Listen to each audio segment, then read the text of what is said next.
Selamat malam Bapak Ibu Saudara yang dikasihi Tuhan. Terima kasih untuk kesetiaannya tetap mengikuti PA online kita sampai malam hari ini. Kita udah sampai malam hari ini untuk bahas di Roma 5 ayat 12 sampai ayatnya yang ke-21 ya. Yang akan disampaikan materinya nanti oleh Cuantau Indra dari Pospei Kota Pare. Malam hari ini diharapkan juga kita semua boleh ambil bagian, nanti boleh share atau mau menambahkan juga boleh ya. Tapi untuk sebelum kita mulai lebih lanjut lagi, kita berdoa dulu ya. Saya minta Canta Silpa lah bawa kita dalam doa. Kita berdoa. Bapa, kami bersyukur untuk waktu yang Engkau berikan bagi kami. Sekali lagi kami boleh diberikan kesempatan untuk kami boleh belajar tentang Engkau lebih dalam lagi ya Bapa.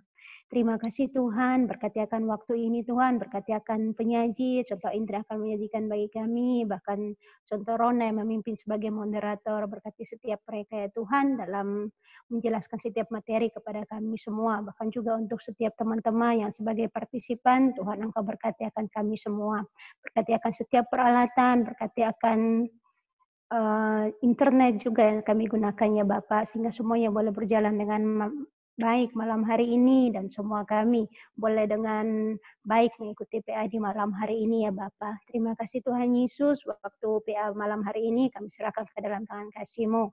Dalam nama Tuhan Yesus kami sudah berdoa. Amin. Amin. Amin. Terima kasih Pak. Malam hari ini sebelum saya sampai ada Bapak Ibu yang mau bertanya nanti boleh melalui chat secara langsung. Contoh Indra menyampaikan materi supaya mic kita di mute dulu ya. Oke, contoh Indra langsung saja. Oke, terima kasih buat contoh Ronali. Shalom, selamat malam Bapak Ibu Saudara sekalian kasih Tuhan kita Yesus Kristus. Senang sekali kembali lagi kita berjumpa di dalam pendalaman Alkitab kita secara online. Ya, saya bersyukur sekali masih ada kesempatan untuk bisa sama-sama kita sharingkan dan belajar tentang firman Tuhan pada malam hari ini, secara khususnya dalam kitab Roma. Nah, rekan-rekan sekalian kasih Tuhan kita Yesus Kristus, kemarin kita sudah sempat belajar minggu lalu di dalam Roma 5 ayat 1 sampai 11. Di sana bagaimana sudah dijelaskan tentang hasil dari pembenaran yang kita alami di dalam Kristus. Lagi Paulus menjelaskan tentang hasil dari pembenaran yang kita alami dalam Kristus itu minggu lalu. Jadi kalau untuk minggu ini kita akan bahas pada perikop ini, Paulus mau menerangkan bahwa ada kemegahan lain, gitu ya. Kemarin ada satu kemegahan di dalam kehidupan kita orang percaya, bagaimana kemegahan itu bicara tentang pembenaran di dalam Kristus yang kita alami. Nah, untuk teks kita dalam malam ini dalam Roma 5 ayat 12 sampai 21, Paulus ingin menerangkan bahwa ada kemegahan lagi ketika kita sudah mengalami pembenaran. Apakah itu? Hal itu adalah perubahan status. Ya, sekali lagi adalah perubahan status yang kita alami karena Kristus. Untuk menggambarkan perubahan status tersebut, Paulus memberikan uraian kontras dengan membandingkan antara Adam dengan Kristus. Jika dahulu berdosa di dalam Adam, dalam Roma 15 ayat 12 sampai 14, kini kita percaya karunia Allah di dalam Kristus di dalam Roma 15 sampai 21. Sebab itu di slide saya tulis kontras Adam dan Kristus. Asik. Kontras Adam dan Kristus itu di dalam Roma 5 ayat 12 sampai 21. Sebelumnya mari kita buka Alkitab kita bersama-sama. Kita boleh memperhatikan tiap ayat yang saya akan bacakan. Bapak Ibu Saudara sekalian boleh perhatikannya di Alkitab masing-masing. Roma 5 ayat 12 sampai 21. Sekali lagi, Roma 5 ayat 12 sampai 21. Adam dan Kristus. Sebab itu sama seperti dosa telah masuk ke dalam dunia oleh satu orang, dan oleh dosa itu juga maut, demikianlah maut itu telah menjalar kepada semua orang karena semua orang telah berbuat dosa. Ayat 13. Sebab sebelum hukum Taurat ada, telah ada dosa di dunia, tetapi dosa itu tidak diperhitungkan kalau tidak ada hukum Taurat. Sungguh pun demikian maut telah berkuasa dari zaman Adam sampai kepada zaman Musa, juga atas mereka yang tidak berbuat dosa dengan cara yang sama, seperti yang telah dibuat oleh Adam, yang adalah gambaran Dia yang akan datang. Ayat 15, tetapi karunia Allah tidaklah sama dengan pelanggaran Adam. Sebab jika karena pelanggaran satu orang, semua orang telah jatuh di dalam kuasa maut, jauh lebih besar lagi kasih karunia Allah dan kasih karunia-Nya yang dilimpahkannya atas semua orang karena satu orang, yaitu Yesus Kristus. Dan kasih karunia tidak berimbangan dengan dosa satu orang, sebab penghakiman atas satu pelanggaran itu telah mengakibatkan penghukuman, tetapi penganugerahan karunia atas banyak pelanggaran itu mengakibatkan pembenaran. 17, sebab jika oleh dosa satu orang maut telah berkuasa oleh satu orang itu, maka lebih benar lagi mereka yang telah menerima kelimpahan kasih karunia dan anugerah kebenaran akan hidup dan berkuasa oleh karena satu orang itu, yaitu Yesus Kristus. Ayat 18, sebab itu sama seperti oleh satu pelanggaran semua orang beroleh penghukuman, demikian pula oleh satu perbuatan kebenaran semua orang beroleh pembenaran untuk hidup. Jadi, sama seperti oleh ketidaktaatan satu orang, semua orang telah menjadi orang berdosa. Demikian pula ketaatan satu orang, semua orang menjadi orang benar. Ayat 20. Tetapi hukum Taurat ditambahkan supaya pelanggaran menjadi semakin banyak, dan di mana dosa bertambah banyak, di sana kasih karunia menjadi berlimpah-limpah. Supaya sama seperti dosa berkuasa dalam alam maut, demikianlah kasih karunia akan berkuasa oleh kebenaran untuk hidup yang kekal oleh Yesus Kristus, Tuhan kita. Oke, Bapak Ibu sekalian, yang kasih Tuhan kita Yesus Kristus, demikian jauh firman Tuhan yang kita baca di dalam Roma 5 ayat 12 sampai 21 berbicara tentang kontras Adam dan Kristus. Lihat jalan. Oke. Mari kita sama-sama perhatikan pada ayat yang 12. Saya mau munculkan suatu pertanyaan. Nah, ini kita boleh sharing ya, kita santai. Bagaimana dosa masuk ke dalam dunia dan menjalar pada manusia? Kita memperhatikan ayat 12 dalam Roma 5 ayat 12, bagaimana dosa masuk ke dalam dunia dan menjalar pada manusia. Boleh dibuka mic-nya. Silakan. Ada yang ingin memberikan tanggapan? Bagaimana dosa masuk ke dalam dunia dan menjalar pada manusia? Kita perhatikan per ayat ya, rekan-rekan sekalian, Tuhan kita Yesus Kristus, pada ayat yang 12. Kita lagi memperhatikan pada ayat yang ke-12. Bagaimana dosa masuk ke dalam dunia dan menjalar pada manusia? Ada yang ingin memberikan tanggapan? Silakan dibuka mic-nya.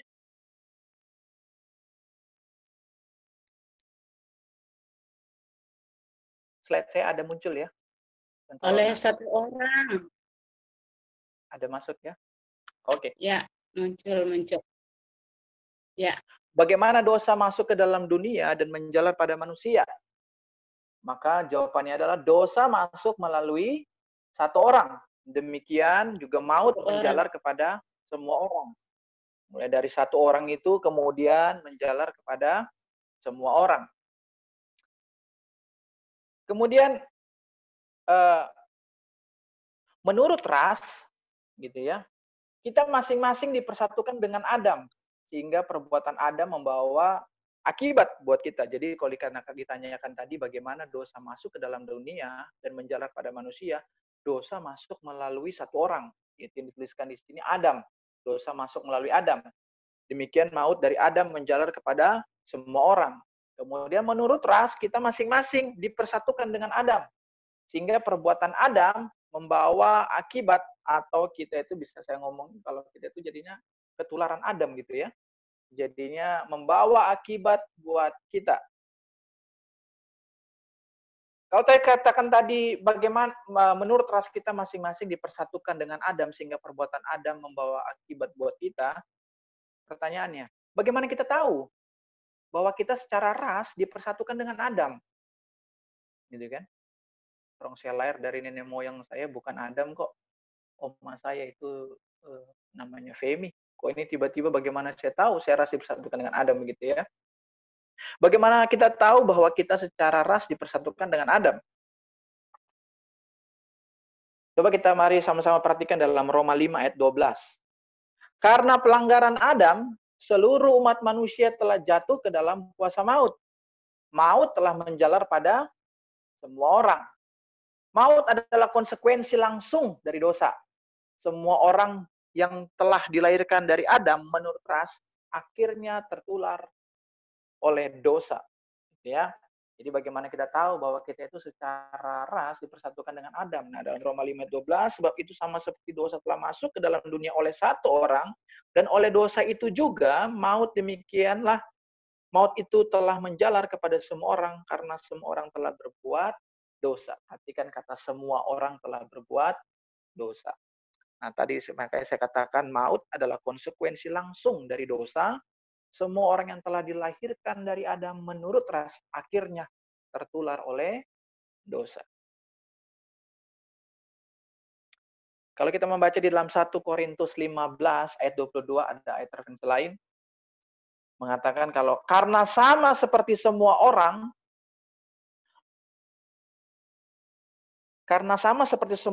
dalam persekutuan dengan Adam. Saya boleh bacakan ini biar ayatnya lengkap. Ini 1 Korintus 15 ayat 22a. 1 Korintus 15 ayat 22a.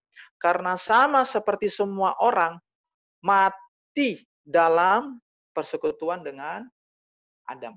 Itu makanya dikatakan tadi kita ada ras dipersatukan dengan Adam. Di dalam 1 Korintus 15 ayat 22 juga sedang menulis kalau karena sama seperti semua orang mati dalam persekutuan dengan Adam, demikian pula semua orang akan dihidupkan kembali dalam persekutuan dengan Kristus, gitu ya.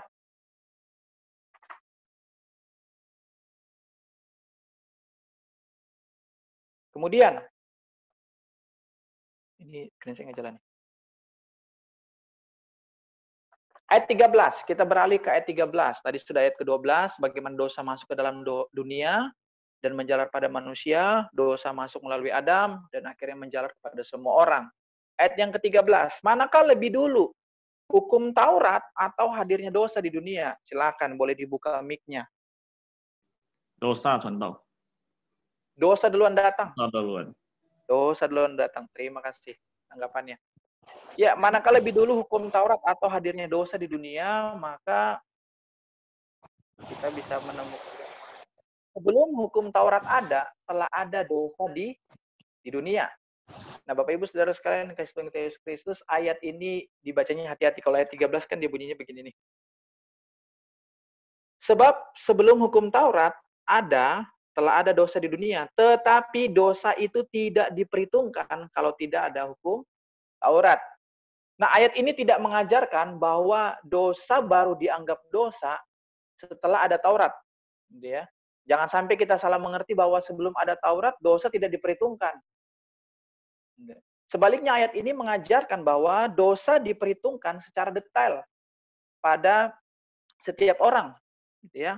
Ketika seseorang secara sadar dan tahu telah melanggar suatu perintah atau suatu kebenaran, dan kita tahu bersama upah dosa adalah maut. Jadi nggak ada istilah cerita itu begini. Oh, tunggu ada hukum Taurat, baru itu dikatakan dosa. Kalau hukum Taurat belum ada, itu bukan dosa. Itu merupakan suatu kebenaran. Apa iya begitu? Sementara kalau kita tahu bersama, di dalam Roma 6 ayat 23, semua orang telah berbuat dosa dan telah kehilangan, Roma 6 ayat 23, Roma 6 ayat 23, sebab upah dosa ialah maut, tetapi karunia Allah ialah hidup yang kekal dalam Kristus Yesus Tuhan kita. Nah, bahkan cenderung Roma 3 ayat 23 juga mengatakan tentang semua orang telah berdosa, semua orang telah berdosa dan telah kehilangan kemuliaan Allah. Oleh sebab itu tidak dibenarkan kalau kita mengatakan, oh sebelum hukum Taurat ada, segala sesuatu yang dilakukan zaman Adam itu tidak bisa dikatakan dosa karena belum ada peraturannya, gitu kan? Setelah ada peraturannya, baru dikatakan ini melanggar atau tidak, gitu ya. Ayat 14, kita beralih kepada ayat yang ke-14. Tadi kalau ayat 12, bagaimana dosa masuk ke dalam dunia dan menjalar pada manusia, Ayat 13, manakah lebih dulu hukum Taurat atau hadirnya dosa di dunia? Kemudian kita beralih kepada ayat yang ke-14. Dosa menjalar dan berkuasa di dunia. Nah, ini kita baca ayat 14. Sungguh pun demikian maut telah berkuasa dari zaman Adam sampai kepada zaman Musa. Juga atas mereka yang tidak berbuat dosa dengan cara yang sama seperti yang telah dibuat oleh Adam, yang adalah gambaran dia yang akan datang. Nah, gambaran dia yang akan datang dimaksudkan melihat suatu gambaran yang kontras antara Adam dan Kristus di dunia. Di dunia ini kalau kita baca secara sekilas kan seakan-akan loh, berarti ketika Adam jatuh dalam dosa itu merupakan gambaran Kristus yang akan datang. Berarti Kristus juga berdosa. Nah, perlu kita cermati hati-hati pada ayat 14 ini ketika dikatakan dosa menjalar dan berkuasa di dunia. Gambaran yang akan datang dimaksudkan melihatkan suatu gambaran yang kontras antara Adam dan Kristus di dunia. Sebagai contoh, yang pertama, yang ingin digambarkan sebagai suatu gambaran dia yang akan datang, Adam berasal dari debu tanah. Kemudian dikontraskan Yesus yang berasal dari sorga, 1 Korintus 15 ayat 47. Manusia pertama berasal dari debu tanah dan bersifat jasmani. Sedangkan manusia kedua berasal dari sorga. Itu nanti Bapak Ibu Saudara sekalian bisa baca firman Tuhannya di dalam 1 Korintus 15 ayat 47. Inilah kontras yang mau diperlihatkan pada ayat yang 12, ayat yang ke-14.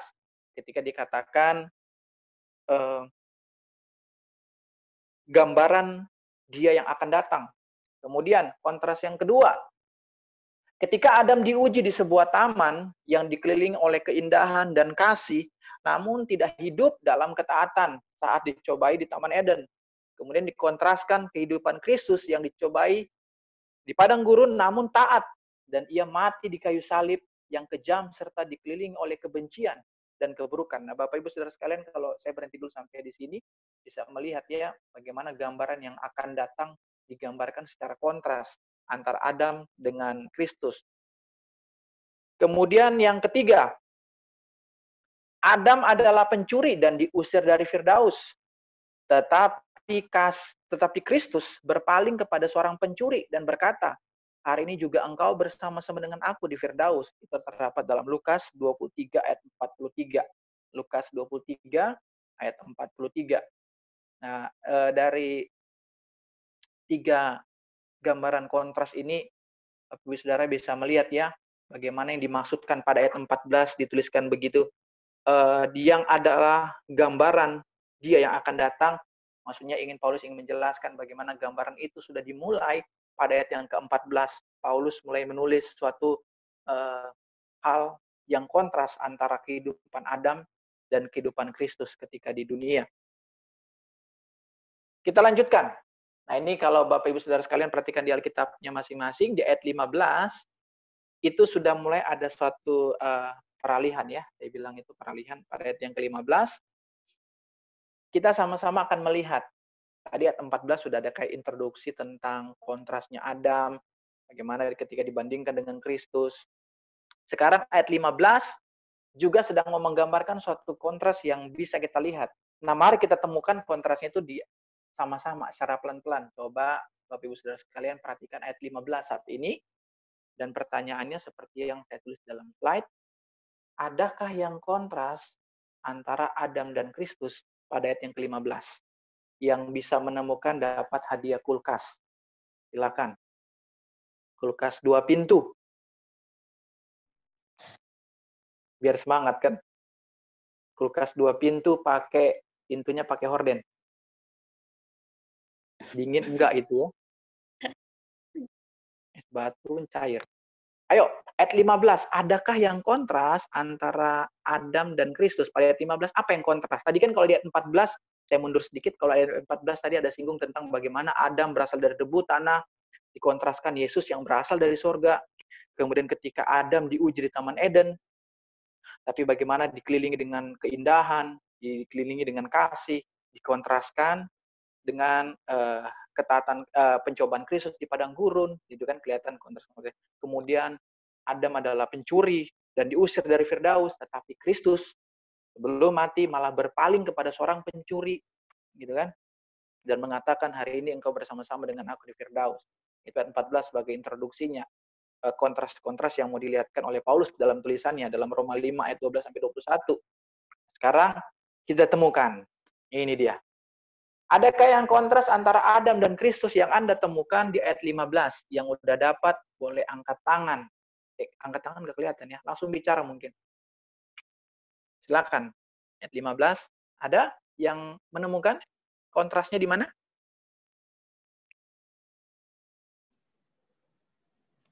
Contoh, coba saya jawab ya.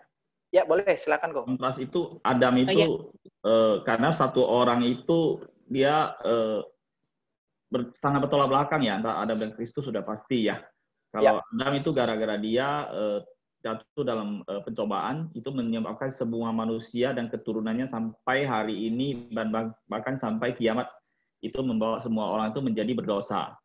Sedangkan Kristus itu, dengan adanya datangnya Kristus dari surga, yang bukan dari debu tanah, itu gara-gara kasih karunia Kristus satu orang, itu membuat kita dan semuanya sampai kiamat pun, itu dia menyelamatkan semuanya gitu loh. Iya. Menebus. Yang satu menjatuhkan, yang satu menebus. Oh gitu. Makasih loh Kak Ahuy. Ini Kak Ahuy lihat catatan saya atau gimana ya? Jadi ayat 15, sebelum saya ini lanjutkan, ada lagi yang mungkin ingin menanggapi di ayat yang ke-15, adakah yang kontras antara Adam dan Kristus? Ini kontras apa yang Anda temukan? Lain yang dikatakan tadi, kalau Kak Ahuy bilang, kalau Adam itu menjatuhkan, kalau si Kristusnya menebus, begitu ya? Yang lain, silakan ada? Ada yang Anda temukan kontrasnya antara Adam dan Kristus? Ini dia. Pelanggaran Adam dikontraskan dengan karunia Kristus. Nah, ini tadi jawabannya Ko Ahuy, ini saya coba definisikan lagi ya. Jadi ayat 15 ini memberikan satu gambaran atau satu kontras antara Adam dan Kristus, yaitu kontrasnya ketika pelanggaran Adam dikontraskan dengan karunia Kristus. Nah, karena pelanggaran Adam, orang mati dalam dosa, namun karena ketaatan Kristus dan kasih karunia Allah melimpah atas banyak orang dan memberikan hidup. Gitu ya. Kalau dikatakan tadi pelanggaran Adam, orang mati dalam dosa, tetapi karena ketaatan dan kasih karunia Kristus, itu melimpah sebanyak orang dan memberikan hidup. Nah, dalam ayat ini, ungkapan jauh lebih besar lagi ingin menjelaskan karunia Kristus tidak hanya memberikan kehidupan jasmani, tetapi juga kehidupan rohani. Ia memberikan hidup kekal kepada orang yang percaya kepadanya. Itu bisa dibaca di dalam Yohanes 10, ayat yang ke-10. Saya bacakan buat Bapak Ibu Saudara sekalian. Yohanes yang ke-10, ayat 10. Pencuri datang hanya untuk mencuri dan membunuh dan membinasakan. Aku datang supaya mereka mempunyai hidup dan mempunyainya dalam segala kelimpahan. Ya, ini bisa kita lihat ya ayat 15 bagaimana kontras yang digambarkan oleh Paulus tentang Adam dan Kristus, yaitu kontrasnya terlihat pada pelanggaran Adam kemudian dikontraskan dengan karunia-Nya Kristus. Oke, mari kita beranjak pada ayat yang ke-16. Nanti setelah ini Anda boleh bertanya ya, dan kita akan sama-sama diskusi. Ayat yang ke-16. Adakah yang sama sih, masih sih ayat yang 16 sama pertanyaan ini masih sih. Cuma kan jawabannya beda gitu ya. Ayat yang 16, adakah yang kontras lagi yang Anda temukan antara Adam dan Kristus? Ayat 16, hari ini nggak dapat kulkas, kita ganti. Kita ganti dengan apa? Setrika kali ya. Setrika orang masih butuh nggak ya? Tapi sekarang orang laundry. Oke, nggak apa-apa lah, setrika lah. Adakah yang kontras antara Adam dan Kristus? Ayat 16. Anda temukan? Ada? Pada ayat yang ke-16. Kita kembali dalam Roma 5 ayat yang ke-16. Adakah Anda menemukan yang kontras antara Adam dan Kristus? Tadi kalau ayat 15, pelanggaran Adam dikontraskan dengan karunia Kristus. Sekarang ayat 16. Ada nggak? Ayo, silakan.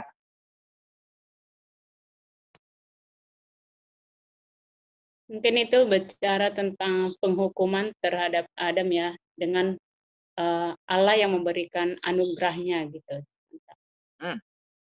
Ada bicara tentang hukuman dan anugerahnya ya.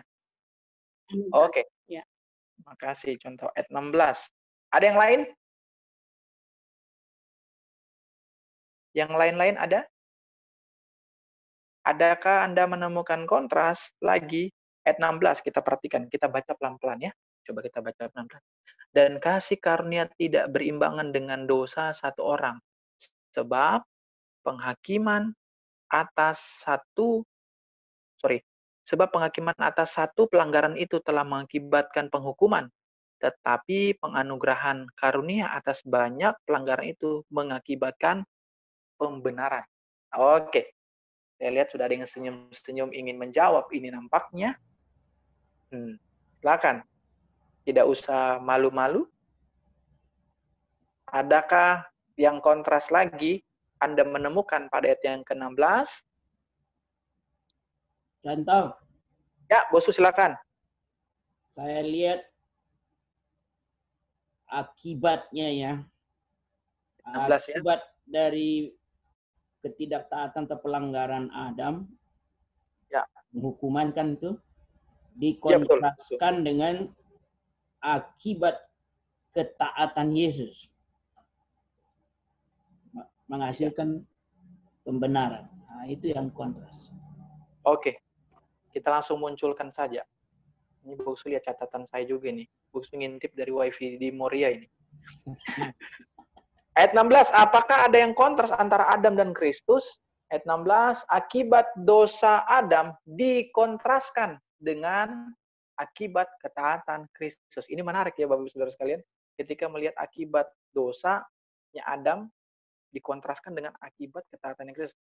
Dosa Adam mengakibatkan penghakiman dan penghukuman, tetapi karya Kristus di kayu salib menghasilkan pembenaran. Ketika Adam berbuat dosa, ia dinyatakan berdosa dan dihukum. Bila orang berdosa percaya kepada Kristus, ia dibenarkan, dinyatakan benar di dalam Kristus. Ini ayat saja, slide saya ada yang kehilangan ini. Mari kita sama-sama buka di 1 Yohanes 1 ayat 9. 1 Yohanes 1 ayat 9. Mungkin contoh Ronauli bisa membantu saya membacakan 1 Yohanes 1 ayat 9. Bagaimana kontras yang ditemukan ayat 16 bicara tentang akibat dosa yang dikontraskan dengan akibat ketaatan Kristus, akibat dosa Adam. Silakan 1 Yohanes 1 ayat 9. 1 Yohanes 1 ayat 9 ya. Jika kita mengaku dosa kita, maka Ia adalah setia dan adil, sehingga Ia akan mengampuni segala dosa kita dan menyucikan kita dari segala kejahatan. Satu firman Tuhan lagi di dalam Roma 3 ayat 24. Saya bacakan ya, Roma 3 ayat 24. Dan oleh kasih karunia telah dibenarkan dengan cuma-cuma karena penebusan dalam Kristus Yesus. Jadi kembali tadi kalau kita mau lihat di ayat di Roma 5 ayat 16 bicara tentang penghakiman karena dosa Adam, kemudian dikontraskan dengan ketaatan Yesus sehingga menghasilkan pembenaran. Gitu ya. Ayat 17. Sama sih, masih pertanyaannya Bapak Ibu Saudara sekalian. Hari ini saya nggak mau kasih hadiah. Tidak ada hadiah, hanya anugerah Kristus yang bisa kita terima malam hari ini. Haleluya. Ayat 17, kita beralih sekarang. Adakah yang kontras lagi yang Anda temukan pada ayat yang ke-17? Tentang Adam dan Kristus. Masih Adam dan Kristus. Kalau ada yang namanya Adam, mohon maaf. Adakah yang kontras antara Adam dan Kristus? Di dalam Roma 5 ayat 17. Roma 5 ayat 17.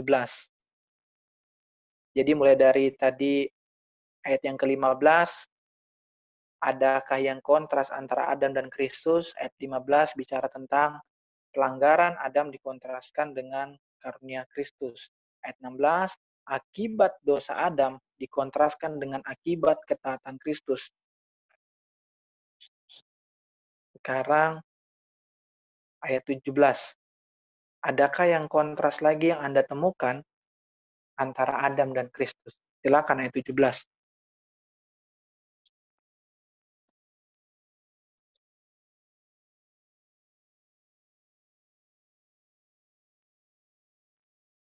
Ada?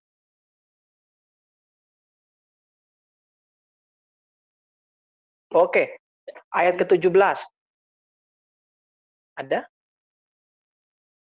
Ini mungkin contoh yang saya lihat ya dari ayat 17, Ya. cara tentang maut yang telah berkuasa dikontraskan dengan menerima kelimpahan kasih karunia dan anugerah kebenaran akan hidup.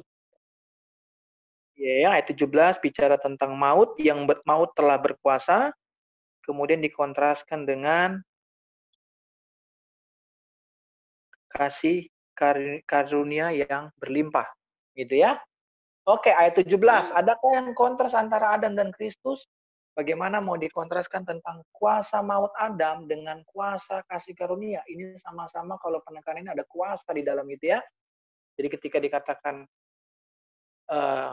kuasa maut Adam berkuasa, itu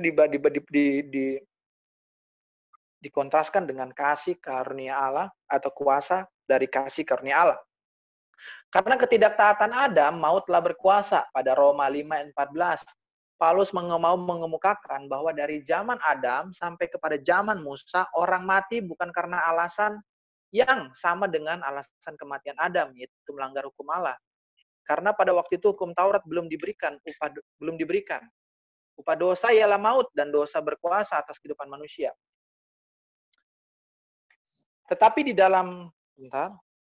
dalam Kristus Yesus, kita yang dibenarkan karena iman, dinyatakan benar. Kita memperoleh damai sejahtera dengan Allah, dan kita juga bersukacita di dalam pengharapan dan kemuliaan Allah, serta hidup melimpah akan kasih karunia Allah dan anugerah kebenaran. Nah, ada yang saya highlight di sini, bagaimana dikatakan, tetapi di dalam Yesus Kristus, kita yang dibenarkan karena iman, dinyatakan benar. Perhatikan, ada standarnya itu tentang iman, percaya kepada Kristus. Ya, hal ini sama juga dikatakan dalam Yohanes 3:16 ya. Karena begitu besar kasih Allah akan dunia ini sehingga dia memberikan anak yang tunggal. Sehingga barang siapa yang percaya, perhatikan kata itu, barang siapa yang percaya, dia tidak akan binasa, melainkan beroleh hidup yang kekal. Ada penekanan di situ tentang iman percaya kepada Kristus. Jadi bukan lagi dikatakan oleh perbuatan-perbuatan yang kita katakan benar, tapi sehingga kita mengatakan bahwa kita sudah melakukan kekristenan dengan benar, kita sudah menjalankan keagamaan kita dengan benar, tetapi garis bawahnya kalau tidak dinyatakan dalam iman yang benar kepada Yesus Kristus, itu belum dikatakan dibenarkan. Gitu ya. Oke, Bapak Ibu Saudara sekalian, ayat 17 sudah kita lewati. Nanti kita review lagi ya. Ayat yang ke-18 dan 19. Aduh, cuma tahu asik ini aja yang ditanya. Nggak ada yang lain. Ya, memang begitu ayatnya. Gitu ya. Ayat 18, ayat dan sampai 19. Adakah yang kontras antara Adam dan Kristus lagi? Ayat 18 sampai 19. Mari kita kembali dalam Roma 5, ayat 18 sampai 19. Adakah yang kontras lagi Anda temukan antara Adam dan Kristus? Ya? 18 sampai 19. Contoh sepertinya di ayat 19 ya, itu apanya ya, puncaknya ya contoh. Ayat 19 ya, silakan C. Ya, karena ketidaktaatan satu orang, semua orang telah menjadi orang berdosa. Yang satunya lagi, ketaatan satu orang, semua orang menjadi orang benar. Dibenarkan kita karena Tuhan Yesus.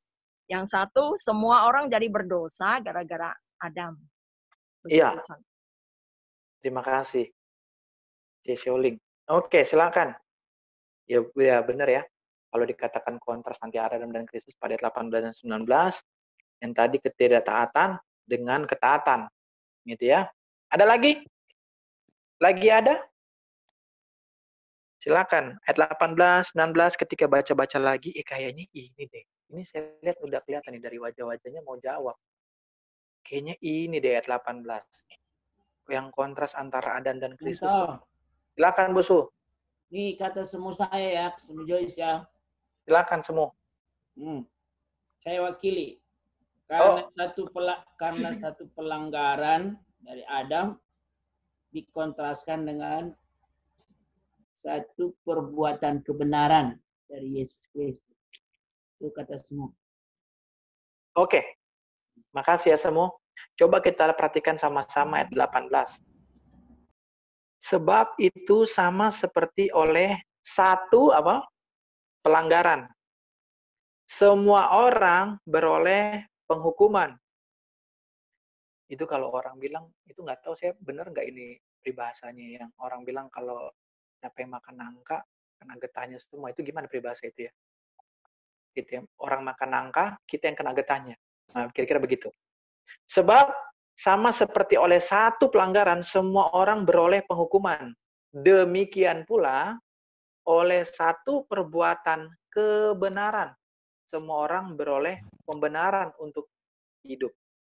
Kemudian nanti di ayat 19 juga dikatakan, jadi sama seperti oleh ketidaktaatan, kemudian dikontraskan dengan ketaatan.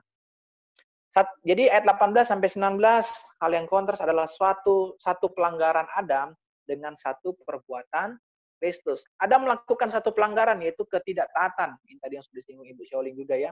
Salah satu bentuk pelanggarannya Adam, yaitu adalah ketidaktaatan di Taman Eden. Dan sebagai kontras dari satu pelanggaran adalah satu perbuatan kebenaran. Artinya tindakan Kristus yang taat di kayu salib. Nah, coba kita perhatikan ayat referensi yang ada di dalam Filipi 2 ayat 8. Dan dalam keadaan sebagai manusia, ia telah merendahkan dirinya dan taat sampai mati di kayu salib. Ini merupakan tadi satu kontras bicara tentang satu perbuatan Kristus ya. Boleh katakan satu perbuatan Kristus yang taat sampai di kayu salib, yaitu dinyatakan dalam Filipi 2 ayat 8 juga. Satu perbuatan itu dalam bentuk tindakan ketaatannya, bahkan ia telah merendahkan dirinya dan taat sampai mati di kayu salib. Ini ya. Kemudian, korban Kristus di kayu salib berdampak pada hasil pembenaran. Sekali lagi saya ulang kalimat ini. Korban Kristus di kayu salib berdampak pada hasil pembenaran. Namun, pembenaran yang dimaksudkan bukanlah istilah hukum yang menggambarkan kedudukan kita di depan Allah yang tidak pernah sama sekali berbuat dosa. Tetapi pembenaran yang dimaksudkan dalam ayat 18 sejalan dengan menjadi orang benar dalam ayat yang ke-19. Dengan kata lain, pembenaran kita merupakan akibat dari kesatuan hidup dengan Kristus, sehingga menghasilkan suatu hidup yang benar dan taat kepada Allah. Nah, kita melihat di sini ada suatu pembenaran yang dimaksudkan oleh Paulus. Pembenaran itu enggak hanya sebatas sampai ketika dibenarkan, oh iya kamu dibenarkan karena kamu sudah percaya kepada Kristus. Tapi ingat, ketika dibenarkan itu, kita dikatakan ada tanggung jawab juga ya, bagaimana menjalani kehidupan sebagai seorang Kristen, yaitu hidup menjadi orang yang benar. Hidup menjadi orang yang benar. Kalau saya berjalan menjadi hidup orang yang benar berdasarkan diri saya sendiri, kemampuan saya sendiri, maka saya akan gagal terus. Tapi kalau dikatakan kehidupan yang benar, bersatu dengan kesatuan dalam kehidupan bersama dengan Kristus, Kristus mampukan kita untuk menjadi kehidupan orang Kristen yang benar di depan. Gitu ya. Terakhir. Nah, biasa kalau orang udah terakhir nih senang nih kan. Terakhir. Kamu yang terakhir untuk saya. Wah, gitu kan. Kalau yang paling gak enak, ini harta terakhir dari saya, itu gak enak. Ya. Ayat 20 sampai 21. Kita lihat lagi tentang hukum Taurat dan kasih karunia dikontraskan. Hukum Taurat bersifat sementara, tetapi kasih karunia bersifat kekal. Kasih karunia bukanlah rencana tambahan Allah. Ini jangan sampai dibilang, wah ini lihat nih, Tuhan ini udah kehabisan akal nih. Makanya kasih karunia ditambah-tambahin nih. Enggak. Kasih karunia bukanlah rencana tambahan Allah. Jadi seakan-akan, tuh kan memang manusia nggak ada kok yang bisa menuruti perintahmu. Adam aja nggak bisa tuh, liatin. Jadi Tuhan nambah-nambah ini kasih karunia nggak ada. Kasih karunia bukanlah rencana tambahan Allah. Kasih karunia sudah ada sejak semula. Bagaimana Allah memperlakukan Adam dan Hawa dengan kasih karunia-Nya, Dia juga memperlakukan leluhur bangsa Israel dengan kasih karunia-Nya. Ia memberikan hukum Taurat melalui Musa bukan untuk menggantikan kasih karunia-Nya. Jadi kadang-kadang dipikir, oh iya kasih karunia Kristus sudah habis.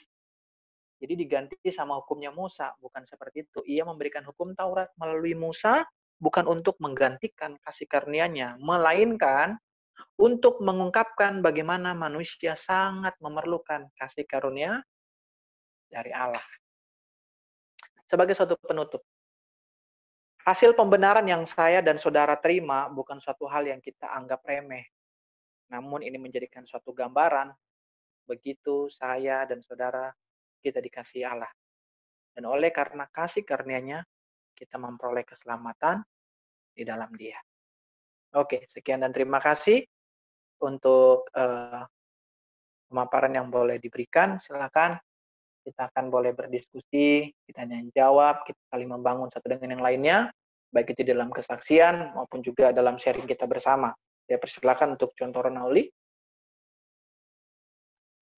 Ya, terima kasih untuk contoh Indra yang sudah banyak ya menggambarkan bagi kita bagaimana awal dosa itu masuk dan juga bagaimana akhirnya Tuhan bekerja juga tidak mendiamkan manusia di dalam dosa itu. Nah, bagi Bapak Ibu yang mungkin mau bertanya sekitar mau tanya tentang bagaimanakah Adam dengan Kristus yang menyelesaikan karya Kristus, atau mungkin juga dengan aplikasi sehari-hari kehidupan kita mau sharing, boleh juga ya. Kami harapkan secara langsung boleh menyampaikan pertanyaan, tambahan, atau yang bisa kita bagi bersama, atau bisa juga dari chat ya. Menunggu ini dari teman-teman mungkin masih berpikir ya mau tanya di bagian mana gitu. Saya mau mungkin saya mau sharing ya contoh Indra ya. Ya boleh, silakan contoh. Ya, kalau saya lihat tadi kan dalam pemaparan yang contoh sampaikan itu bagaimana dosa itu menjalar gitu. Banyak orang yang menganggap itu dari Adam dan sampai sekarang saya ada betulnya juga. Cuma ternyata bukan di dalam dari Adam saja. Kalau saya perhatikan contohlah di dalam keluarga kami itu bisa kelihatan gitu dosa yang sama dari nenek ke orang tua ke kami itu bisa gitu terlihat, wah dosa yang sama juga. Dan setelah kita contoh Indra tadi memaparkan ini, saya teringat ya betul ya, hanya karya Kristus yang memampukan kami untuk lepas dari situ, dari kuasa dosa itu ya. Dan saya bersyukur sih malam hari ini saya diingatkan kembali seperti tadi penutup yang disampaikan oleh Contoh. Kadang banyak di antara kita dan mungkin saya lah saat ini ya menganggap remeh tentang dosa itu, tetapi itu menguasai diri saya sendiri juga, membuat saya sepertinya saya ada jarak dari Tuhan itu ya. Jadi saya bersyukur tentang kasih karunia yang Tuhan berikan melalui Adam juga. Kadang orang bilang gara-gara Adam, tapi saya bisa bersyukur di balik itu semua sehingga sampai saat ini saya bisa mengalami kasih karunia, menikmati dan melihat karya Kristus untuk saya. Gitu contoh dari saya ya. Oke. Mungkin makasih, dari teman-teman yang lain juga boleh sharing juga. Atau saya buat ini satu bahan untuk kita. Apakah mungkin yang selama ini kita alami di dalam dunia kerja, di dalam keluarga kita, kira-kira kejatuhan kita di dalam dosa itu karena apa sih? Apakah mungkin kita merasa karena cobaan dari setan kah? Atau justru karena ketidaktaatan kita di dalam Kristus? Ayo boleh kita sharing, Bapak Ibu. Ya, dari siapa dulu ya?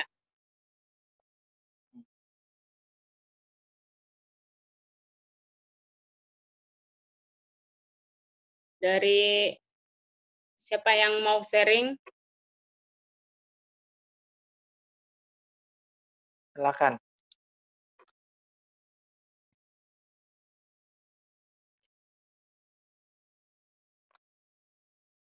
Ya mungkin sedikit, saya tambahin sedikit ya, Tante Rona ya. Ya boleh. Halo? Ya, tadi pagi Ya. saya sempat baca satu tulisan menarik di Instagram. Tulisannya begini. Tidak ada orang yang begitu baik sehingga ia tidak membutuhkan anugerah Allah. Saya ulangi sekali lagi.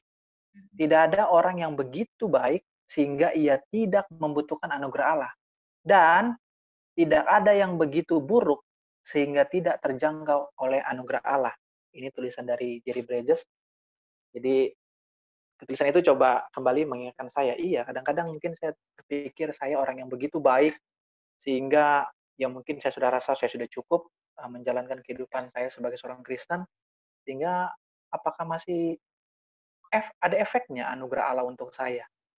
Namun juga dikatakan tidak ada yang begitu buruk sehingga ia tidak terjangkau oleh anugerah Allah.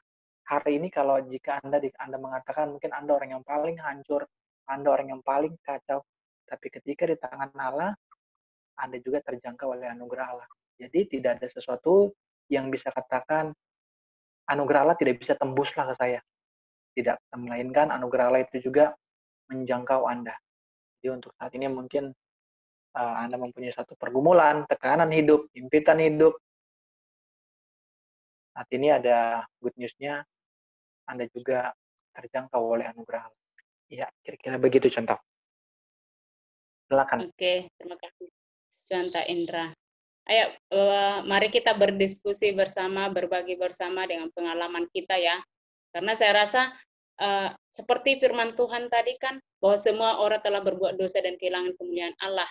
Dan kita pernah mengalami itu, kejatuhan di dalam dosa. Hal apapun itu, tidak ada yang terlalu remeh, nggak ada dosa kecil, dosa besar ya, contoh Indra ya.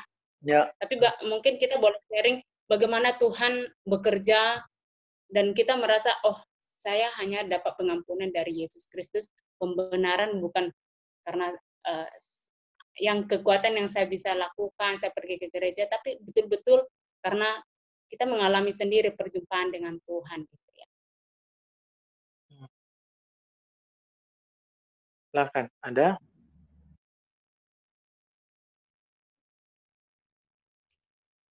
Silakan, Bos Suparin ini mau bicara. Iya, contoh saya tolong kembali ke pertanyaan paling awal tadi, ayat 13. Ayat 13 ya? Ayat 13. Iya, ayat 12 ya. Oh ya, 12. Sorry, 12. 12 ya. Bagaimana dosa masuk ke dalam dunia dan menjalar pada manusia. Jadi sebetulnya secara hierarkisnya kita udah tahu lah ya secara ras tadi ya. Karena kita merupakan keturunan dari Adam, tarik ke atas secara silsilah, ketemu juga kita dengan Adam. Pasti itu. Kan manusia pertama nggak ada dua, cuma satu. Maksudnya nggak ada dua pasang suami istri, tapi satu pasang. Tapi secara teologis sebetulnya yang dimaksud, bagaimana dosa masuk? Itu kan dimulai dari ketidaktaatan. Itu sebabnya waktu Tuhan tempatkan Adam dan Hawa di Taman Eden kan, semua boleh makan dari buah pohon yang ada di taman, kecuali satu. Nah, sebetulnya makanya ada orang yang memprotes, kenapa harus dilarang satu? Nah, itu. Jadi kalau berandai-andai sebenarnya kita nggak ada larangan sama sekali. Udah ditempatkan di Taman Eden, silakan nikmati, semua boleh makan. Selesai, titik. Gitu ya. Kan nggak ada masalah. Tapi kenapa harus larang satu? Makanya jadi sumber masalahnya kan. Maka orang bisa memprotes lewat itu. Jadi akhirnya masuk dosa dalam dunianya manusia bukan karena ini dua hal. Satu, bukan karena salah manusia, tapi salah Tuhan. Kenapa buat larangan? Ya. Terus yang kedua, berarti Tuhan sudah merancang masuknya dosa dalam hidup manusia. Maka jalur masuknya itu sudah dibuat. Jadi ibarat jerat atau ibarat mau nangkap burung, dibuat udah perangkapnya gitu. Benarkah kata-kata seperti itu? Jawabannya enggak. Salah itu ya. Jangan pernah salahkan Tuhan atas masuknya dosa dalam hidup manusia. Lalu kenapa dilarang? Jawabannya dari sisi Tuhan yang berdaulat yang menciptakan manusia dan seluruh alam semesta ini kan sudah sediakan segala sesuatu yang terbaik. Coba bayangkan kalau dibilang semua boleh makan kecuali satu. Itu sebetulnya ketika diminta jangan makan satu, tapi di saat yang sama silakan makan semua kecuali yang satu ini. Itu sudah sangat luar biasa. Dan permintaan yang sangat ringan sebetulnya kalau cuma satu yang dilarang. Ya kan? Pikirlah sungguh-sungguh. Nah, kenapa Tuhan larang? Jawabannya Tuhan hanya meminta satu, ketidaktaatan. Ketidaktaatan jangan lakukan. Yang diminta apa? Ketaatan. Wajar enggak Tuhan meminta ketaatan dari ciptaannya itu setelah semuanya sudah disediakan? Wajar, sangat wajar. Karena Tuhan jauh lebih berkuasa ketika dia minta satu hal saja kepada manusia yang jauh lebih rendah di bawahnya, wajar. Cuman masalahnya disitulah ketidaktaatan muncul. Nah, jadi bagaimana masuk ke menjalar pada manusia? Nah, itulah yang disebut dengan bahasa teologi sebagai imputasi. Bukan amputasi ya, beda ya. Kalau amputasi kan dipotong. Kalau imputasi itu dari situ muncul kata infus sebetulnya. Infus. Kalau di rumah sakit orang sakit kan diinfus, dimasukkan ke tubuh kita itu kira-kira gitu cairan yang sudah tertentu, ya kan? Nah, jadi kalau dosa imputasi maksudnya Adam nenek moyang kita langsung masuk ke Kain, langsung masuk ke Habel, anaknya Kain langsung masuk dan seterusnya sampai ke kita. Nah, jadi 3 jenis imputasi. Dosa Adam diimputasikan ke kita, tapi di saat Kristus melakukan penebusan, dosa kita diimputasikan kepada Yesus. Itu sebabnya Yesus menanggung dosa kita di kayu salib. Yang ketiganya adalah kebenaran Kristus dari hasil ketaatannya di kayu salib itu diimputasikan juga kepada kita. Jadi karena Kristuslah yang benar, mampu membenarkan. Nah, jadi itu rentetannya. Dosa Adam diimputasikan ke kita, dosa kita imputasikan lagi ke Yesus untuk ditanggungnya. Kebenaran Kristus diimputasikan kepada kita, maka kita didapati benar atau dibuat menjadi benar. Itu istilah yang paling dasar. Terima kasih. Itu yang mau saya tambahkan di pertanyaan ini ya. Terima kasih. Oke, makasih Bosu. Ya, semakin jelas ya. Sudah dikatakan tadi oleh Bosu Parlin, bagaimana dosa itu masuk ke dalam dunia dan kemudian menjalar kepada manusia. Jadi tidak ada lagi statement yang mengatakan, siapa suruh Tuhan larang satu? Coba kalau, itu tadi saya menarik juga Bosu ya, kalau tadi dilarang semuanya, cuma makan satu, mungkin boleh. Ini yang dilarang cuma satu loh, yang boleh dari itu boleh dimakan semua. Gitu kan? Coba bayangkan kalau semua dilarang, 10 tanaman tidak boleh dimakan.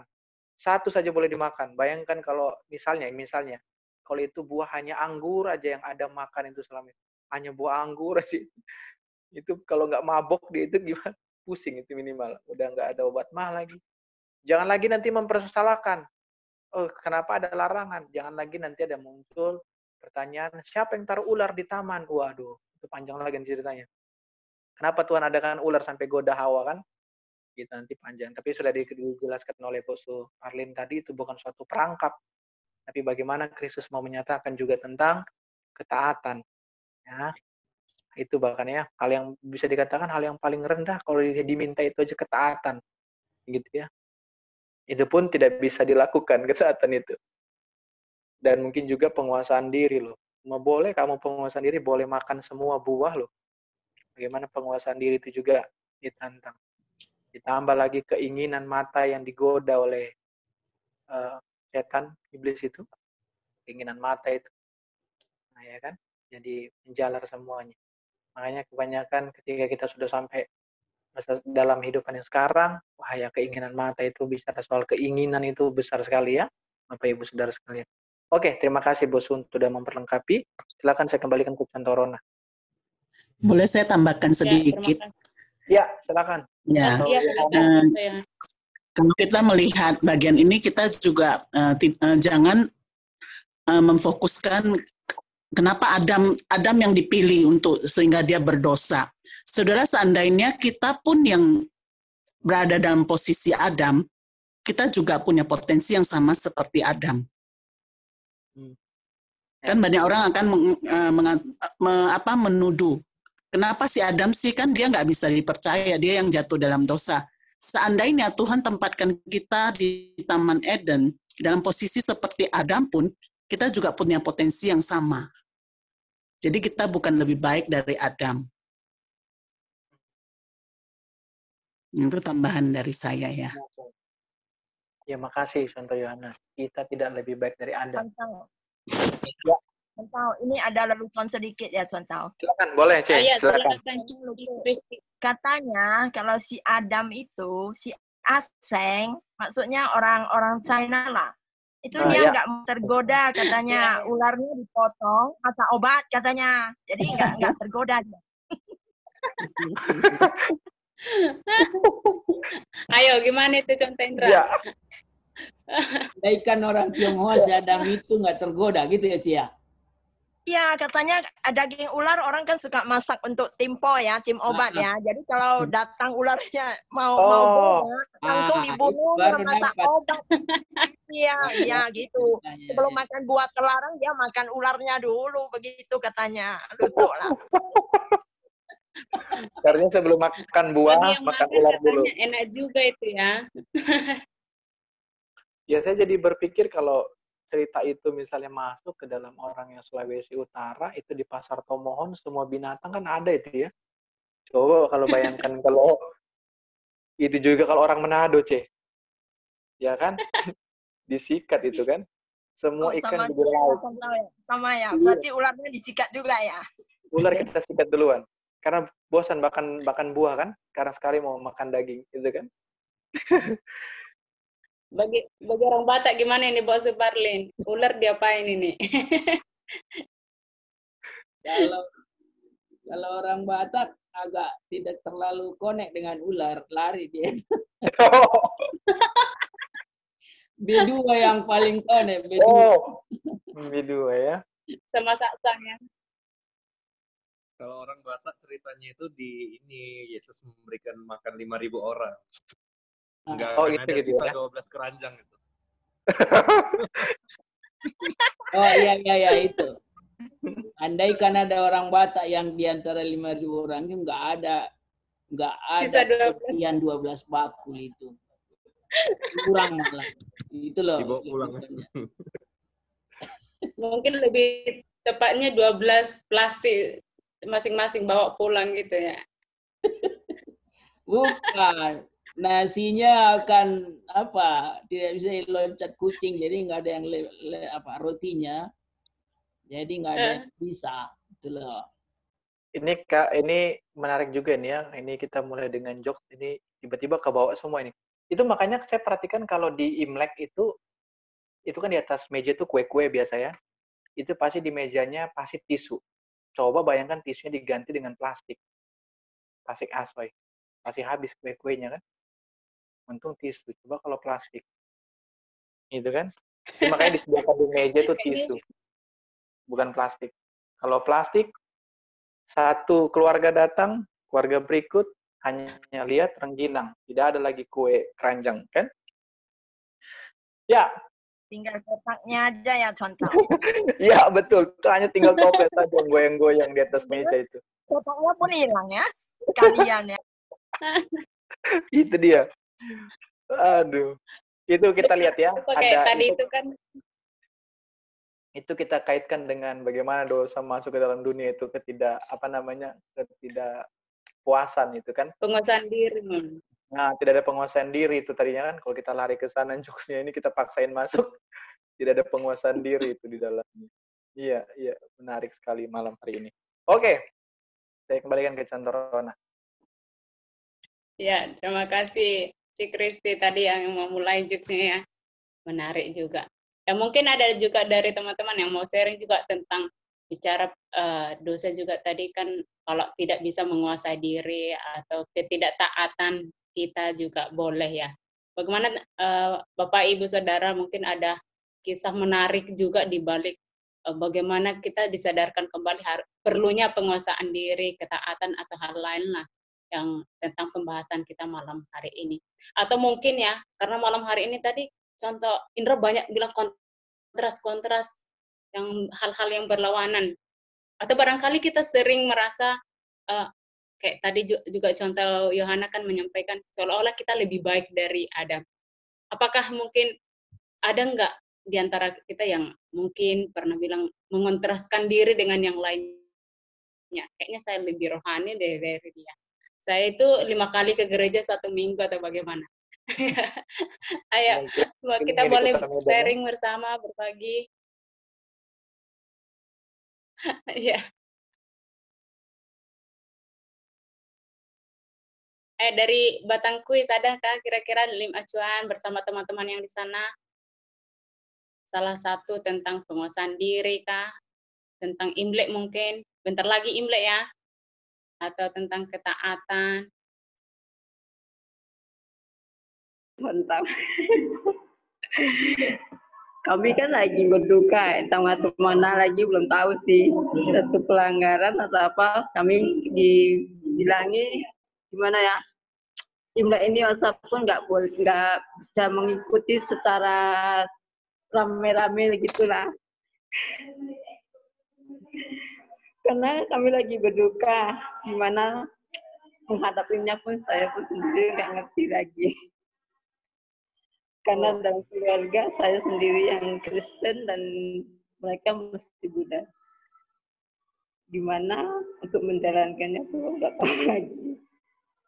Kalau saya mengikuti, saya melanggar atau saya menentang. Itu gimana Santau?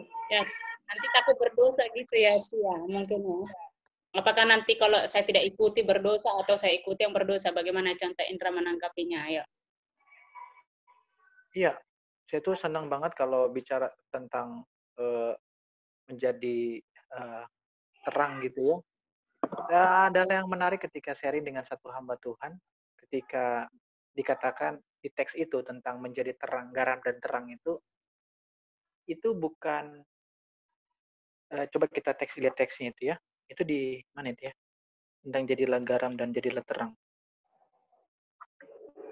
Sebentar ya.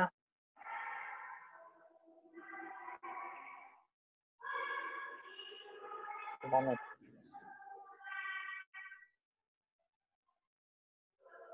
Matius 5 kali ya contoh ya. Garam dunia dan terang dunia ya. Iya, iya. Mungkin contoh Ronaldo boleh bacakan?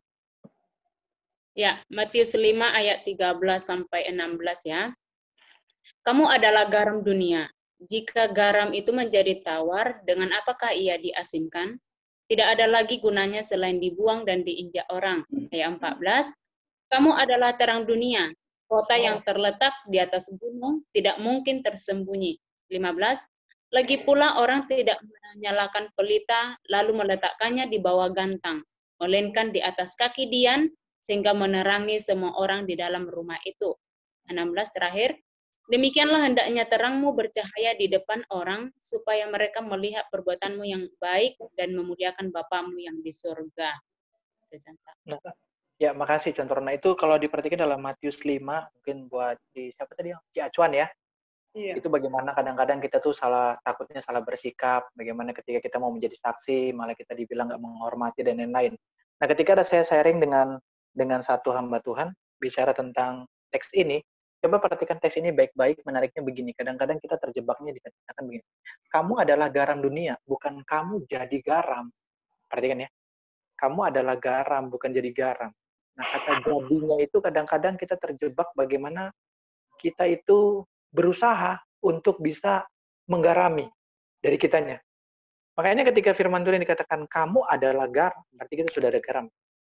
Gitu kan? Bukan kamu jadi garam, bukan berarti kamu dari tidak bergaram jadi bergaram. Kan kalau kata jadi itu kan ada proses, bicara dari sebelum jadi garam hingga menjadi garam jadi asin. Nah, makanya menariknya firman Tuhan ini ketika dikatakan khotbah di bukit ini dikatakan Yesus, kamu adalah garam. Loh, kita ini udah asin. Kita udah garam. Nah, yang menjadi menariknya ketika dikatakan juga kamu adalah terang dunia, bukan kamu jadi terang. Oh, kemarin saya nggak terang, sekarang harus jadi terang. Kita terus berpikir bahwa gimana saya jadi terang, gimana saya jadi terang. Kita dikatakan kamu adalah terang karena ada Kristus tadi. Yang menjadi titik poin yang ingin dijelaskan adalah ketika dikatakan kamu adalah garam dunia, kamu adalah terang dunia, karena kita sudah memiliki Kristus di dalam diri kita, sehingga kita bisa menjadi garam, kita bisa menjadi terang. Jadi kalau dikatakan itu, Kristus sebenarnya yang memampukan kita untuk menjadi garam. Kristus yang memampukan kita untuk menjadi terang. Kalau hari ini pergulatan kita gimana ya Tuhan, saya mau bersaksi tengah-tengah keluarga.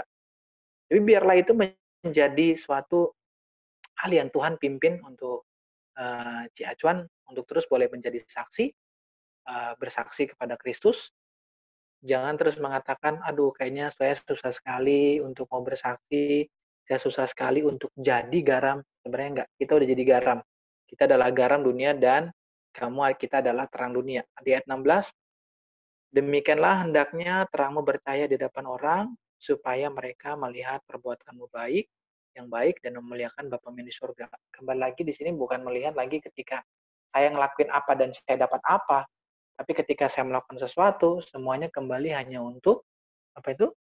Memuliakan Bapa kita yang di surga. Hari ini kalau mungkin Ciacuan kebingungan bagaimana saya harus bersaksi, mungkin kita bisa mengambil waktu untuk Tuhan dan mengatakan, Tuhan, saya tahu saya adalah terang. Saya tahu saya adalah garam. Mari Tuhan mampukan saya untuk saya boleh benar-benar menggarami dan juga boleh menerangi keluarga saya yang belum mengenal Tuhan gitu. Ya itu mungkin dari saya Contoron, mungkin bisa ditambahkan oleh rekan-rekan yang lain ataupun punya pengalaman yang sama dengan Ciacuan gitu. Silakan. Terima kasih contoh Indra.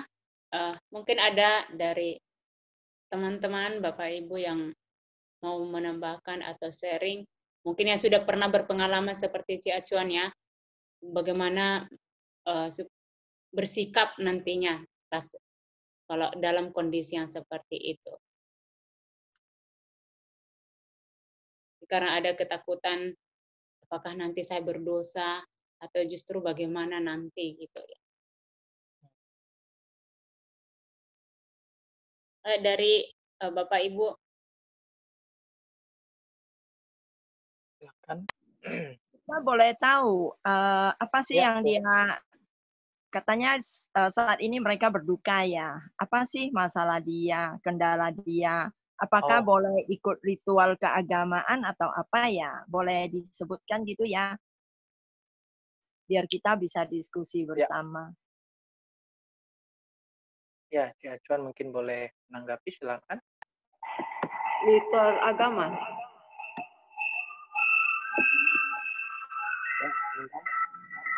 Ritual agama ya. Ya, seperti ritual agama lah. Seperti banyak hal yang nggak boleh dilakukan gitu.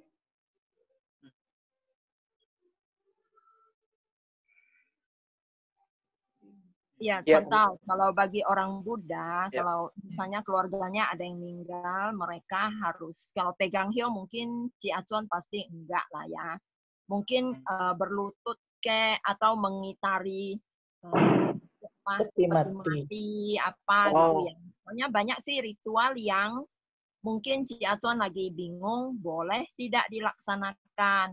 Kalau tidak dilakukan, nanti bilang tidak berbakti mungkin ya.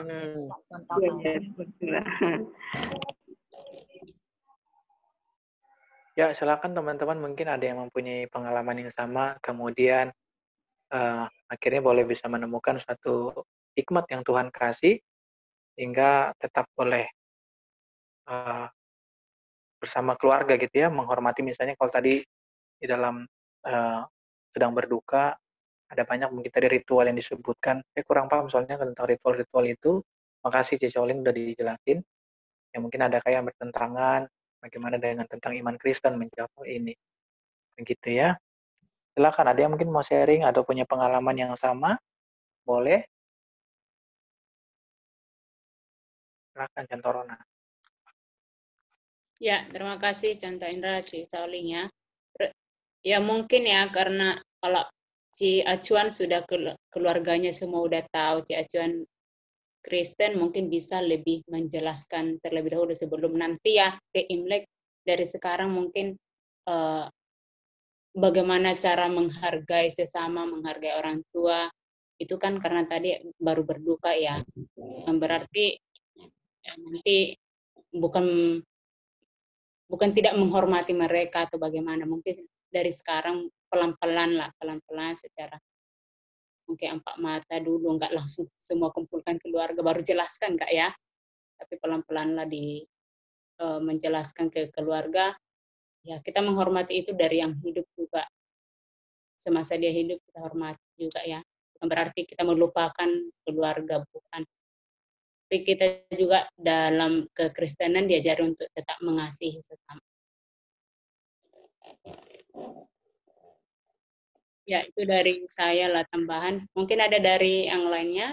Atau menurut Cia Chuan sudah cukup penjelasannya? Sudah sih. Oke, sudah ya.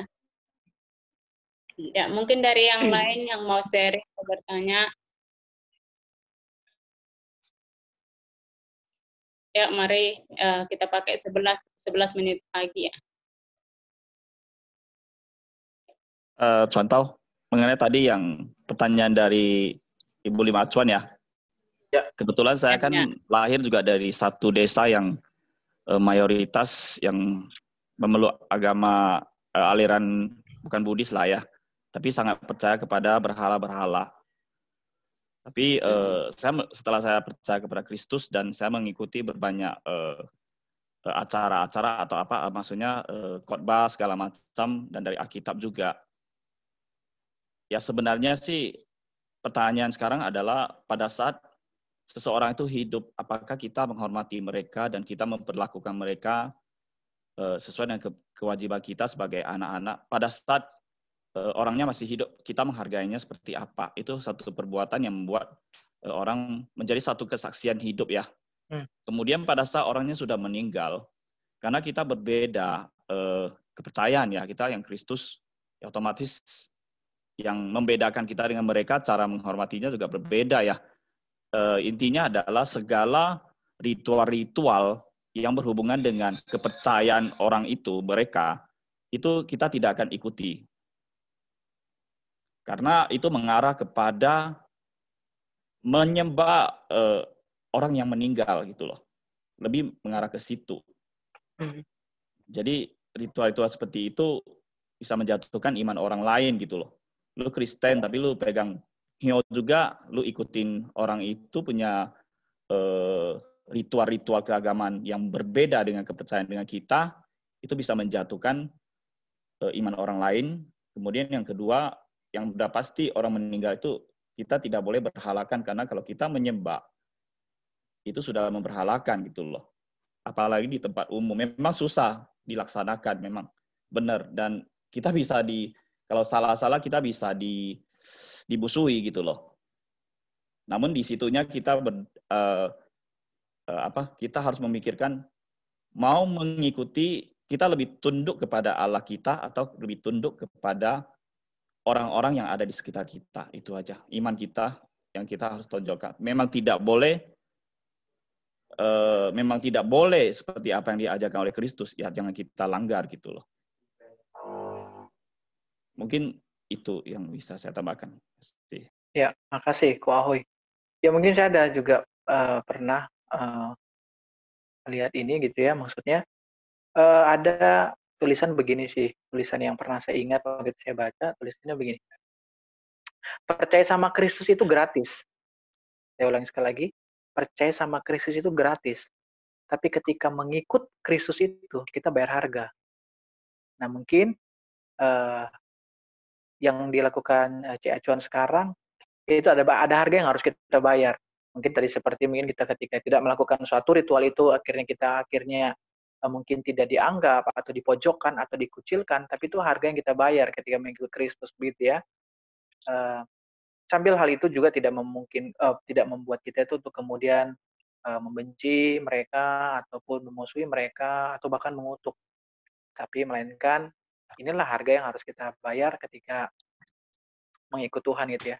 Dan kalau bicara tadi soal yang ada sempat Bok Suparin singgung di awal juga, bicara tentang soal ketaatan kita. Ini kan saatnya ketaatan kita kan juga mau diteguhkan kan. Bagaimana kita tetap taat untuk tetap terus boleh melihat hanya Kristuslah yang layak disembah, hanya Kristuslah pujian dan hormat dan keagungan kita nyatakan kepada Dia. Mungkin seperti itu, Cak Cuan. Terima kasih. Silakan, Cak Ronoli.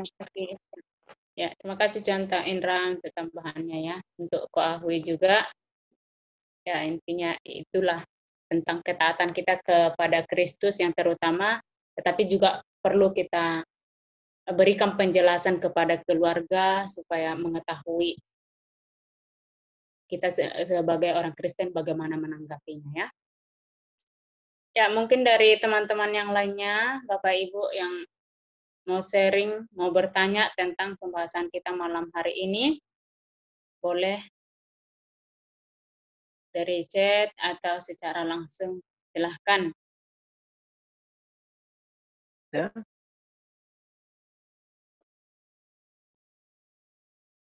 Atau nanti contoh Indra mungkin mau kasih pertanyaan satu-satu bagi kami ya. Wah, saya udah kayak dosen jadinya. Atau mungkin ya, kita kan kadang hanya selesai begitu saja. Mungkin dari beberapa penjelasan yang disampaikan, materi yang disampaikan oleh contoh Indra tadi, hal apa sih yang kita tangkap malam hari ini? Ya. Beberapa hal, nggak semua ya, tapi yang paling mungkin berkesan sama kita apa sih gitu. Ayo, boleh kita berbagi bersama. Dari siapa dulu ini? Apakah ini main tunjuk-tunjuk? Silakan di random Indra aja. pengen dengar. Gimana kalau dimulai dari yang laki-laki dulu? Karena kan Adam duluan kan? Kita lagi bahas tentang Adam. Bagaimana para kaum Adam? Apa yang Anda nikmati atau apa yang Anda boleh simpulkan? Atau ada kalimat firman Tuhan yang tadi selama kita diskusi, selama kita sharingkan, kemudian itu memberkati dan kembali menegur, kembali juga ataupun menguatkan bahkan, silakan yang mau men-sharingkan. Ya, saya tertarik sekali dan saya baru tahu ternyata Adam tuh begini, memang Adam, mulai nyalain Adam lagi. atau yang lain sharingnya ataupun dalam bentuk pernyataan atau pertanyaan, silakan. Kaum Adam duluan ya, kaum Adam. Nanti kaum Hawa, kaum ular nanti belakangan. Enggak ada ular ya. Hanya kaum bercanda saja biar tidak terlalu tegang kita. Karena kadang-kadang kalau jadi penyaji di PA itu Faith Dialog, kita tegangnya minta ampun. Ya coba kita berbagi ya. berbagi ketegangan ya.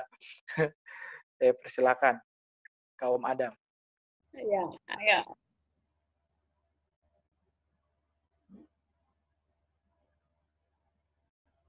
Ini Hawa semua atau gimana? Ini ada Adam ini kan. Silakan kaum Adam. Ya, dari kaum Adam dulu ya. Silakan Bapak Adam. Sorry, Bu Suparlin, silakan.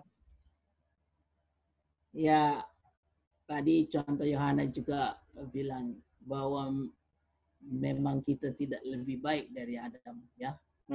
Supaya jangan menumpahkan semua kekesalan kita kepada Adam seolah-olah gara-gara kamu sih terus kita merasa lebih baik. Jangan ya. Yang kesadaran itu akan membuat kita sebenarnya tetap rendah hati. Memandang kepada kasih karunia Kristus itu berarti saya ini nol. Ya, nggak ada apa-apanya. Jadi kesadaran ini yang harus membuat kita sehebat apapun kita di dalam kekayaan kasih karunia itu kan ada, kalau akhir dari ayat yang ke-11 minggu lalu itu kan kita bermegah di dalam Kristus. Bermegah dimaksud itu selalu dalam arti positif. Bukan berarti jadi sombong ya. Anak-anak Tuhan dalam kekristenan, seindah apapun kasih karunia yang kita nikmati itu di dalam Kristus, tidak boleh menggiring kita untuk jadi sombong. Misalnya jadi memandang rendah orang yang belum mengenal kebenaran, memandang rendah orang yang masih hidup dalam kejahatan. Kayak inilah misalnya. Hari ini ada ditangkap seorang pemuka agama, yang pemuka agama lain, terus memandang rendah bahasa-bahasa yang tidak pas kita pakai, mampus lo, memang kau layak, dan macam-macam hal kutuk-kutukan. Saya kira enggak juga ya. Kasih karunia yang kita nikmati seharusnya membuat seperti hati Bapa ya. Belas kasihan kepada orang jahat itu makin bertambah. Mungkin kita pernah disakiti pihak-pihak yang lain, tapi ya justru disitulah kekuatan rohani seseorang. Yesus menjadi teladan, disakiti dia, tapi dia tidak pernah dendam mengucapkan kata-kata kutuk sama musuhnya atau orang yang menganiaya dia. Saya tadi ketika contoh Yohanes terlintas di benak saya, betapa ajaibnya kasih karunia itu ya. Apalagi kalau keajaibannya itu semakin dalam menjalar di hidup kita, akan muncul pribadi-pribadi yang sangat rendah hati, mengagumi, semakin mengagumi luar biasa lagi karya Yesus itu di hidup kita. Ya, itu yang bisa saya bagi. Terima kasih. Oke, makasih Bungsu Perlindungan. Ya, silakan, mungkin ada yang mau langsung juga menambahkan aplikasi dari pembahasan kita. Mungkin juga dalam aplikasi juga, jika kalau hari ini Anda merasa Anda orang yang paling hancur, terus belum selesai masalah satu, udah datang lagi masalah yang lain, seakan-akan masalah bertubi-tubi, ya mungkin ada waktunya kita mungkin untuk berdiam sama Tuhan, mengambil waktu untuk melihat, ada sebenarnya mungkin yang Tuhan mau dosa itu kita bereskan. Ada yang mungkin terselubung, tersembunyi. Mungkin dosa itu tersembunyi dengan, saya pakai kalimat ini, aktivitas rohani kita tertutup dengan itu. Kita menutupinya dosa dan pelanggaran kita dengan aktivitas rohani kita, sehingga kadang-kadang membuat kita itu merasa bahwa sebenarnya saya lagi aman. Padahal sebenarnya kita sedang menyembunyikan sesuatu, sehingga akhirnya mulai menyalahkan. Kenapa lah ikut Tuhan menjadi saya seperti begini. Nah, kita terus cenderung mempertanyakan banyak, tapi pernah kita mempertanyakan bagaimana sebenarnya kita mengkoreksi diri kita, mungkin ada dosa yang benar-benar Tuhan mau bereskan dalam hidup kita. Ya, kira-kira seperti itu mungkin. Dan juga tadi Khusus Perlindungan juga sudah sempat menyinggung ya, melalui kejatuhan Adam, manusia terlahir di bawah kuasa maut, jadi jangan sombong gitu kan. Itu menyatakan bahwa tadi kita itu sebenarnya nol. Itu tidak ada apa-apanya kalau tanpa anugerahnya Allah. Oleh itu mari terus kita mau hidup rendah hati, bukan tadi juga yang sudah sempat singgung. Jangan lagi terus saling menyalahkan bahwa saya lebih layak, saya lebih rohani, saya mungkin orang yang paling sedikit dosanya di dalam gereja. Mungkin di dalam keluarga saya orang yang paling rohani, ya mungkin mereka yang pasti nanti masuk neraka, wah tidak. Tapi juga menjadikan kita sebagai orang yang rendah hati bahwa begitu bersyukur dan berharganya kita di depan Tuhan untuk terus boleh menerima anugerah dan kasih karunia-Nya. Dan terus tadi boleh kita nikmati dengan indah gitu. Silakan. Penambahannya aplikasinya mungkin itu. Dan sekarang kaum Hawa mungkin. Atau masih ada kaum Adam sebelum dilemparkan ke kaum Hawa mungkin.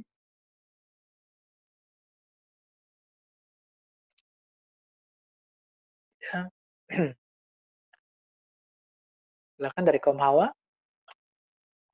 Ada Contoh Silva, Ibu C. Lucia Leonarda, Antodinda Kartika, Yesumiwati Irawan, Ibu Linda, Sinta C. Nova Iriani,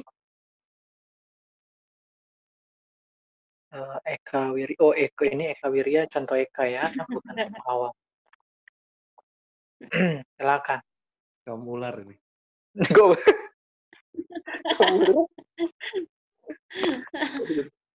Saya persilakan untuk kaum mau ada.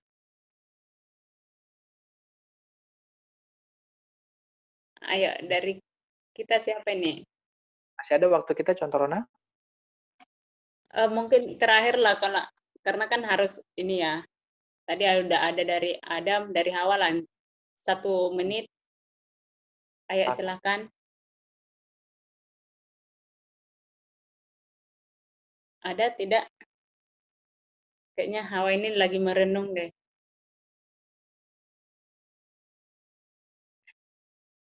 Kayaknya langsung aja ya ke penutup, karena kayaknya waktu kita juga sudah lewat. Ya.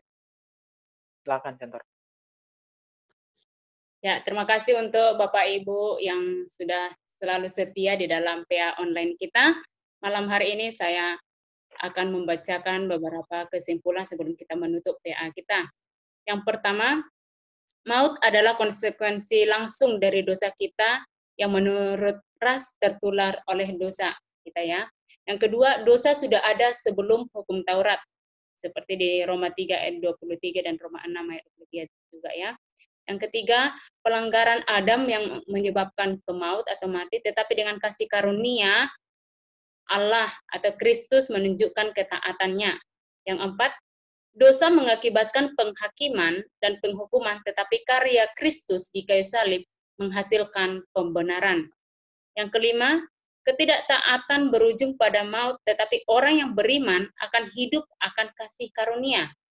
Yang keenam, pelanggaran Adam diselesaikan oleh ketaatan Kristus di kayu salib. Yang ketujuh, hukum Taurat bersifat sementara, tapi kasih karunia Kristus bersifat kekal.